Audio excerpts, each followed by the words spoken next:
Last video में discuss किए थे ट्रेट्स एंड कैरेक्टर्स, ठीक है। अब उसके बाद कुछ और वर्ड्स डिस्कस करते हैं। हम आते हैं जीनोटाइप एंड फिनोटाइप।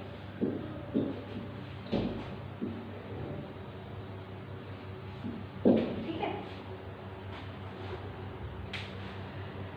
फिनोटाइप मतलब दिखने में ऑर्गेनिज्म कैसा दिख रहा है उसको हम ऑर्गेनिज्म का फिनोटाइप करें, है ना। जैसे कि the colour of my here is black, है ना। तो कैरेक्टर क्या हो गया मेरा हेयर कलर, मेरा फिनोटाइप कैसा हो गया ब्लैक हेयर कलर। ठीक है, कोई प्रॉब्लम नहीं। जीनोटाइप हम किसको कहते हैं, इस ब्लैक हेयर के लिए मेरा जेनेटिक कॉन्स्टिट्यूशन क्या होगा उसको हम किसी भी ऑर्गेनिज्म का जीनोटाइप कहते हैं। ठीक है, अब आपको पता है कि मेरे बॉडी में हर क्रोमोसोम 2 होता है, मतलब एक टाइप का 2 क्रोमोसोम होता है। तो अगर हम मान लेते हैं जो मेरा सेकेंड क्रोमोसोम है, हम मान लेते हैं, ठीक है, कि मेरा जो सेकेंड क्रोमोसोम है, ठीक है, सेकेंड क्रोमोसोम जो होगा वो भी 2 तरह का होगा। उसके इस पार्ट में, है ना, या फिर इस लोकस पे मेरा हेयर कलर के लिए जीन है ना। इस क्रोमोसोम के सेकेंड क्रोमोसोम के इस लोकस पे मेरा जीन है। तो ऑब्वियसली एक क्रोमोसोम, हर एक टाइप का क्रोमोसोम 2 प्रेजेंट होता है कि नहीं। तो आपका जो जीन भी होगा मेरा हेयर कलर के लिए वो कैसा होगा, 2 प्रेजेंट होगा। हर सेकेंड क्रोमोसोम पे, दोनों सेकेंड क्रोमोसोम पे एक एक प्रेजेंट होगा। तो जो जीनोटाइप होता है उसमें याद रखिएगा आपका एक कैरेक्टर के लिए 2 जीन प्रेजेंट रहता है। लेकिन इसको हम 2 जीन नहीं कहते, जीन हम सिर्फ उसी को बोलते हैं जो किसी एक कैरेक्टर को कंट्रोल करे। मतलब ये जो मेरा हेयर कलर वाला जीन है, एक ही जीन दोनों में प्रेजेंट है। ठीक है, अब ये जीन का डिफरेंट फॉर्म हो सकता है, ठीक है। जैसे कि जीन है हेयर कलर का कोई जीन, तो अब ये हेयर कलर का एक जीन हो सकता है जो मेरे को ब्लैक हेयर दे, है ना। एक तरह का वही हेयर कलर का जीन हो सकता है जो मेरे को ब्राउन कलर दे, ठीक है। हेयर कलर का दूसरा टाइप का जीन हो सकता है जो मेरे को ब्लॉन्ड हेयर कलर दे, है कि नहीं। ठीक है, तो ये इसी जीन का, हेयर कलर को कंट्रोल करने वाले जीन का थोड़ा थोड़ा डिफरेंट फॉर्म ही अलग अलग टाइप के फिनोटाइप के लिए रिस्पॉन्सिबल होगा, है ना। तो ये इस एक ही जीन का जो थोड़ा डिफरेंट फॉर्म होता है जो कि आपका अलग अलग टाइप के फिनोटाइप के लिए रिस्पॉन्सिबल हो, उसको हम अलील कहते हैं। हम उसको क्या कहते हैं, हम अलील कहते हैं। तो अलील इज नथिंग, है ना, but slightly different form of the same gene which is responsible for different type of phenotype। ठीक है, कोई प्रॉब्लम नहीं। तो जो जीनोटाइप होता है हम उसको पैर में रिप्रेजेंट करते हैं ना। तो हेयर कलर को कोड करने वाला जीन को अगर हम H से रिप्रेजेंट करें तो हम जीनोटाइप ऐसे रिप्रेजेंट करेंगे। ठीक है, अब ये जो अलील होता है हम आगे और जाके पढ़ेंगे। ये अलील हो सकता है डोमिनेंट एंड रेसिसिव टाइप का। ठीक है, डोमिनेंट हम किसको बोलते हैं, हम मान लेते हैं कि कैपिटल H जो है वो मेरा ब्लैक हेयर कलर के लिए रिस्पॉन्सिबल है। ठीक है, हम मान लेते हैं capital H is responsible for black hair. ठीक है, तो इसका डिफरेंट अलील को हम स्मॉल h से रिप्रेजेंट करते हैं जो कि हम मान लेते हैं ब्लॉन्ड हेयर कलर के लिए रिस्पॉन्सिबल होगा। ठीक है, small h is responsible for blond hair. हम मान लेते हैं मेरा जीनोटाइप कैसा है ना। वी आर जस्ट अज्यूमिंग, है ना, ऐसा कुछ है नहीं रियलिटी में। हम मान लेते हैं कि मेरा हेयर कलर के लिए जीनोटाइप कैसा होगा, एक कैपिटल H अलील प्रेजेंट है, एक स्मॉल h अलील प्रेजेंट है। ठीक है, तो होता क्या है कि फिर भी मेरा जो फिनोटाइप होगा that will be black hair. ऐसा क्यों, क्योंकि एक अलील जो होता है वो दूसरे के ऊपर कंप्लीटली डोमिनेंट होता है। मतलब कि जो ये कैपिटल H वाला अलील है यहाँ पे हम क्या बोल रहे हैं कि this is dominant over small h। मतलब कि अगर जब ये दोनों प्रेजेंट होगा तो सिर्फ कैपिटल H वाला ही अपने आप को रिप्रेजेंट कर पाएगा, स्मॉल h अपने आप को रिप्रेजेंट नहीं कर पाएगा। तो इस वाले जीन को जो अपने आप को इसके प्रेजेंस में एक्सप्रेस कर पाए उसको हम डोमिनेंट एलील कहेंगे। वो अलील जो दूसरे अलील के प्रेजेंट पे अपने आप को रिप्रेजेंट नहीं कर पाए उसको हम रिसेसिव एलील कहेंगे। ठीक है, ओके। अब हम बढ़ते हैं दूसरा terms that is homozygous and heterozygous.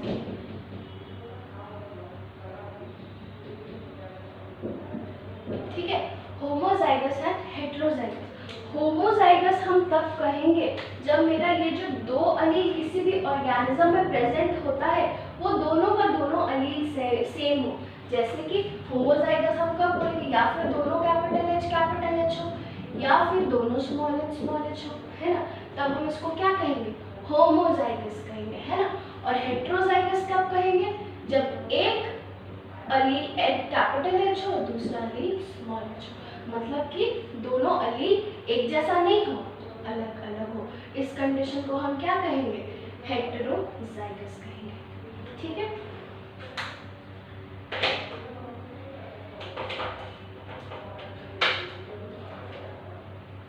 इसके बाद हम बात करते हैं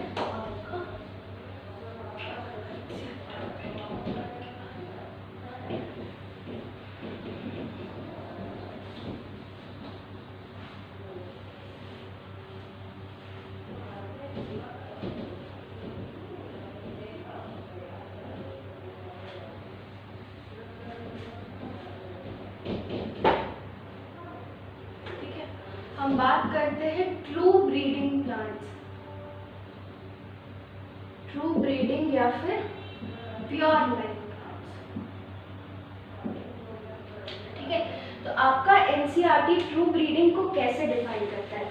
ट्रू ब्रीडिंग प्लांट को आपका एनसीईआरटी कहता है ना, they have undergone continuous self pollination, मतलब कि कोई एक ऐसा प्लांट या ऑर्गेनिज्म जो कि बार बार खुद के साथ ही फर्टिलाइज किया हो, है कि नहीं, और उसके बाद एक ही ट्रेट उसका हर जनरेशन में दिखे। मतलब कि अगर हम मान लेते हैं कोई टॉल पी प्लांट है ना, उसको हम बार बार उसके साथ ही सेल्फ पॉलिनेशन किए और जो नेक्स्ट जनरेशन हमको मिला, सब जनरेशन कैसा ही रहेगा, डॉल रहेगा, है ना। ठीक है, तो हम उसको कहते हैं ट्रू ब्रीडिंग प्लांट्स। अब आप अपना कॉमन सेंस लगाइए कि ऐसा कब पॉसिबल है, जब वो प्लांट कैसा होगा, आपका होमोजाइगस होगा, है ना। कैपिटल टी से अगर हम टॉलनेस को रिप्रेजेंट करें, है ना, तो दोनों अलील आपका कैसा होना चाहिए, टीटी होना चाहिए। अगर टीटी होगा तो क्या होगा, एक जगह पे ये ड्वार्फनेस भी अपने आप को एक्सप्रेस कर जाएगा। ठीक है, तो बार बार अगर हमको टॉल प्लांट्स दिख रहा है तब हम उसको क्या कहेंगे, ट्रू ब्रीडिंग या प्योर लाइन कहते हैं। प्योर लाइन मतलब कि इट शुड बी होमोजाइगस, तो मोर और लेस कहने का एक ही है। ट्रू ब्रीडिंग कब होगा, ऑब्वियसली वो जब होमोजाइगस होगा तभी होगा, नहीं तो वो क्या होगा, कहीं ना कहीं दूसरा अलील को भी रिप्रेजेंट कर देगा, है कि नहीं। चलिए ठीक है, इसके बाद हम और दो चीज के बारे में बात करेंगे।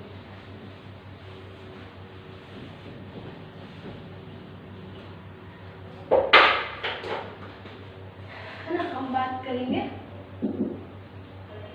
सिस्टर क्रोमैटिड्स की।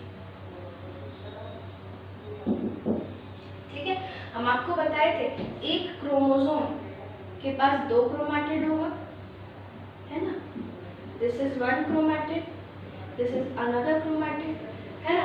तो जो दो क्रोमैटिड एक ही टाइप के क्रोमोसोम, एक ही क्रोमोसोम का, हम उनको कहेंगे सिस्टर क्रोमैटिड्स। क्यों, क्योंकि ये एग्जैक्टली एक दूसरे के जैसे, क्यों, डीएनए रेप्लिकेशन से बने, सेम टू सेम होंगे।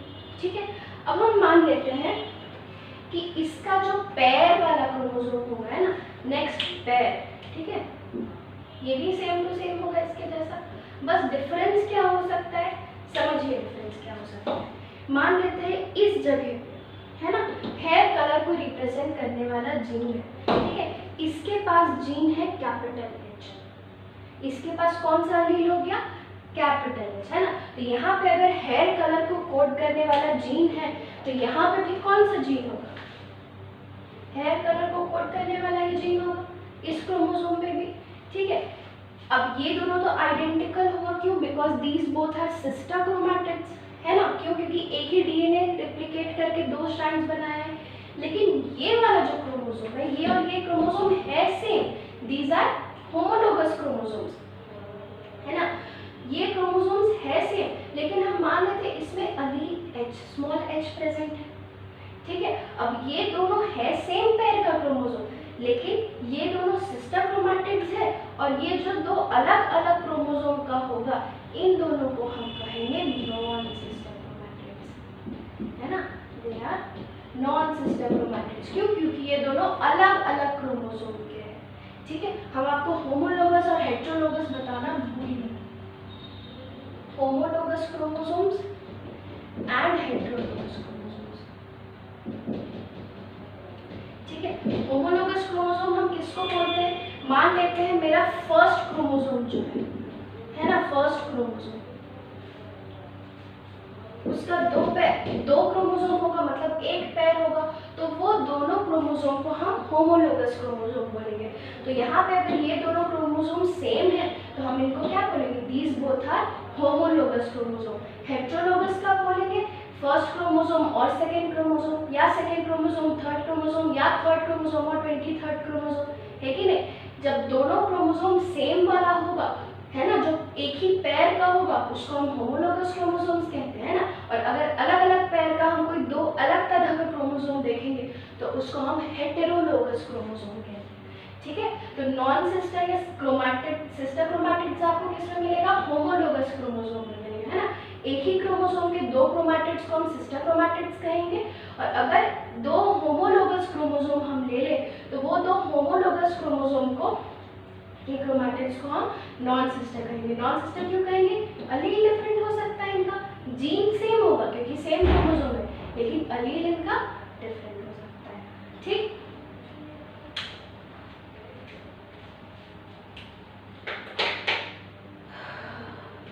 उसके बाद हम बात करते हैं वेरिएशंस की। वेरिएशंस वर्ड भी आपको कई बार आ गया है। वेरिएशन क्या होता है? वेरिएशन मतलब differences in to organisms, differences at the genetic level generally is called variation. मतलब कि हम मान लेते हैं मेरे पास मेरा हेयर, मेरा जो मान लेते हैं फर्स्ट क्रोमोसोम में आपका हेयर कलर के लिए, है ना, फर्स्ट क्रोमोसोम पे हेयर कलर के लिए मेरे पास जीन है ना, ये लोकस पे मेरे पास हेयर कलर के लिए जीन है। तो आपके भी फर्स्ट क्रोमोसोम के इस लोकस पे हेयर कलर को कोड करने वाला जीन ही रहेगा। डिफरेंस कहाँ रहेगा? वेरिएशन कहाँ रहेगा? मेरा जीनोटाइप हम मान सकते हैं HH है, अगर हम मान लेते हैं, हो सकता है आपका HH हो, है ना। तो ये जो जेनेटिक लेवल पे डिफरेंसेस होता है, इसको ही हम क्या कहते हैं? वेरिएशंस कहते हैं, ठीक है।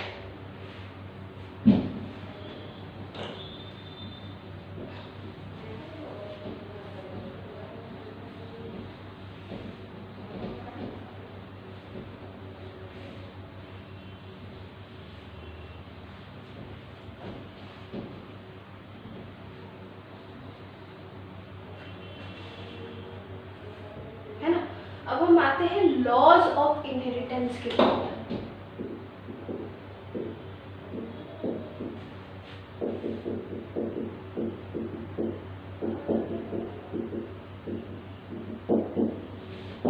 है ना, laws of inheritance, 3 law of inheritance होता है। पहला होता है लॉ ऑफ डोमिनेंस,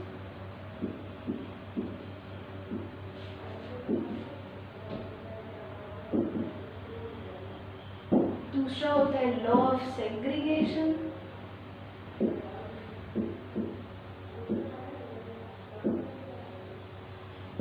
तीसरा होता है लॉ ऑफ इंडिपेंडेंट असॉर्टमेंट।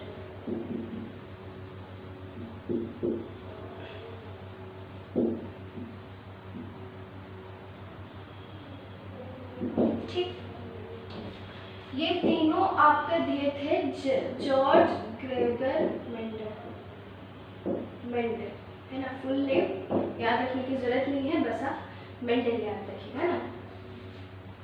ठीक, ये आपका दिए थे 1856 से लेके 1863 तक, ठीक है। ये मेंडल क्या किए थे, ये पी प्लांट पे एक्सपेरिमेंट्स किए थे, है ना।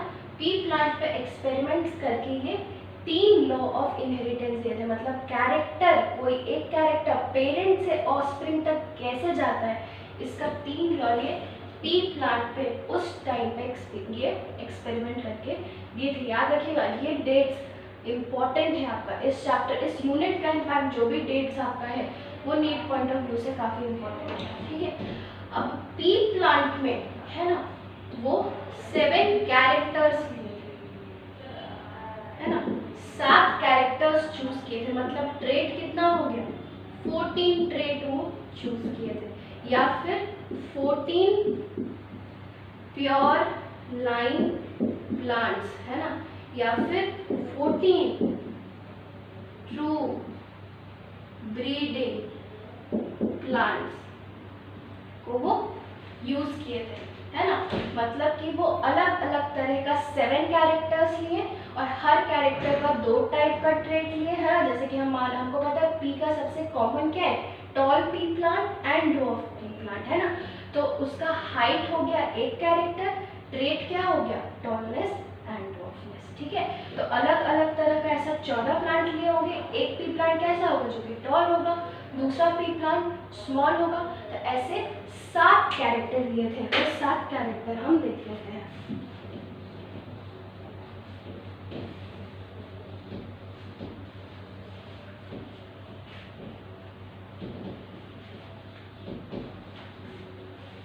है ना, मेंडल जो थे, he was not a scientist, है ना, वो एक ये थे, चर्च में क्या बोल फादर थे, है ना। तो वो अपने चर्च के बैकयार्ड में ये सारा एक्सपेरिमेंट किए थे, है ना। तो हम पी प्लांट का कैरेक्टर ले लेते हैं, है ना। यहाँ पे हम डोमिनेंट ट्रेट ले लेते हैं, dominant trait and recessive trait,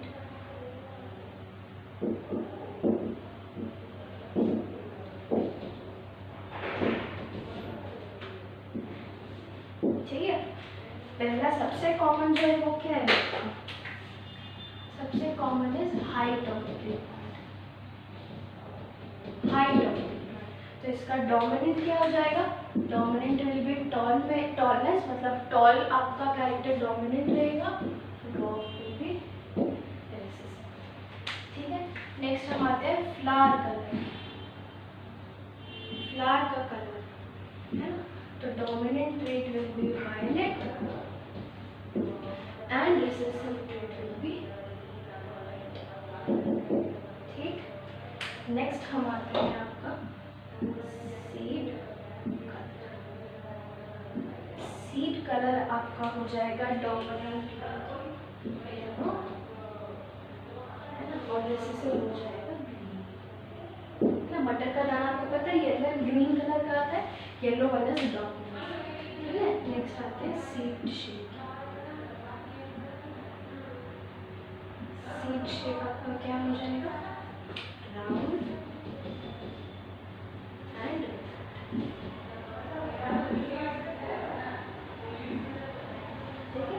फिर पी का पॉड का शेप कैसा है, पॉड कलर, पॉड कलर आपका उल्टा रहता है ना, ग्रीन इज डोमिनेंट